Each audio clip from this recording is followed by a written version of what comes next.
দিয়েছে এবং আপ্যায়ন করেছে। আমরা তার কথা এবং আল্লাহ তাকে প্রার্থনা করি এবং জান্নাতুল ফেরদৌসের উচ্চ মাকাম তাকে খুদা হাফেজ। বাংলাদেশ জিন্দাবাদ। চলতি আমানত খালেদা জিয়া জিন্দাবাদ। তারেক রহমান জিন্দাবাদ। জেলা শাখার সাধারণ সম্পাদক কামরুল হাসান সাহেবকে বক্তব্য বিসমিল্লাহির রহমানির রহিম উপস্থিত রয়েছেন আমাদের প্রিয় নেতা, প্রিয় মানুষ। তার রাজনীতিবিদের ধ্বংস করার পিছনে তার স্ত্রী এই ফরিদপুর ৩ সদর আসনে আমাদের প্রিয় নেত্রী তাদেরকে বলি, আপনারা তাকে সুন্দর পরামর্শ আগামী দিনে ফ্যাসিস্ট আওয়ামী সরকারে যারা নির্যাতিত। এখন বক্তব্য রাখার জন্য অনুরোধ জানাচ্ছি স্বেচ্ছাসেবক দল ফরিদপুর জেলা শাখা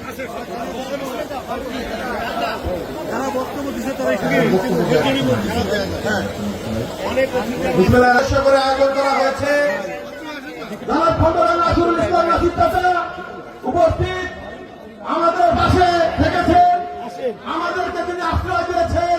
আমাদের সাবেক এমপি ছিলেন জনাব চৌধুরী কামাল ইউসুফ সাহেবের বক্তব্য রাখার জন্য অনুরোধ জানাচ্ছি। উপস্থিত এবং এই ফরিদপুর বাসীর আসসালামু আলাইকুম। এত মানুষ জীবন দিল সেই গণতন্ত্রের জন্য, সেই ভোটের অধিকারের জন্য, সেই অধিকার নিয়ে কিন্তু আবার ষড়যন্ত্র চলছে। ষড়যন্ত্র কিন্তু থেমে নাই। একটি বিশেষ গোষ্ঠী নির্বাচনকে পিছিয়ে দেওয়ার জন্য, গণতন্ত্রকে ব্যাহত করবার জন্য, বাংলাদেশের সেনাবাহিনীকে বিতর্কিত করবার জন্য, রাজনৈতিক দলের মধ্যে বিদ্বেষ সৃষ্টি করবার জন্য দেশি এবং বিদেশি ষড়যন্ত্র অব্যাহত রয়েছে। আপনাদের সচেতন থাকতে হবে। প্রয়োজনে আরেকটি বার আমাদের লড়াই করতে হবে। শেষ লড়াই বাংলাদেশের মানুষের গণতন্ত্র প্রতিষ্ঠা লড়াই, ভোটের অধিকার প্রতিষ্ঠা লড়াই। ইনশাআল্লাহ সেই লড়াইয়ে আপনারা ঐক্যবদ্ধ থাকবেন, বিএনপির পিছনে থাকবেন, একাত্ম থাকবেন, এই প্রত্যাশা থেকে সবাইকে ধন্যবাদ। এটা আমার মায়ের জন্য আয়োজন করা হয়েছে দোয়া মাহফিল। এখানে আমার কৃতিত্ব আসলে একা না, কৃতিত্ব সকলে। আমাদের এখানে নেতা কর্মীরা কষ্ট করে এই সুন্দর আয়োজন করেছে এই দোয়া মাহফিলের। আপনারা এটা যেন বরকতময় হয় এই দোয়া মাহফিল, সেটাই আমার আশা। আর এতটুকু আমার মায়ের সম্বন্ধে আমি বলতে চাই, আমার পরিবার সম্বন্ধে, যে আজকে আমার রাজনীতিতে আমি যতটুকু আমি করেছি, এগিয়েছি, তা হলো আমার পরিবারের জন্য। কারণ আমি যে রাজনীতি দেখেছি, সে রাজনীতি হলো নীতি আদর্শের রাজনীতি। আমি যে রাজনীতি দেখেছি সেটা হলো মানুষের জন্য কল্যাণের রাজনীতি। এর চেয়ে বেশি রাজনীতি আমি দেখি নাই।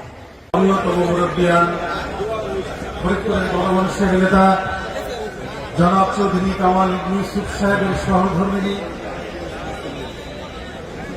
তার আত্মার মাগফিরাত কামনা করে দোয়া এবং সহসভা তার সহধর্মিনীর জন্য দোয়া মাহফিলে সম্মান জীবনের যাবতীয় গুনাহ মাফ করেন। ربنا لا تزغ قلوبنا بعد إذ هديتنا أنت الوهاب ربنا آتنا في الدنيا حسنة عذاب النار يا أرحم الراحمين يا رب العالمين। অত্যন্ত গুরুত্বপূর্ণ একটি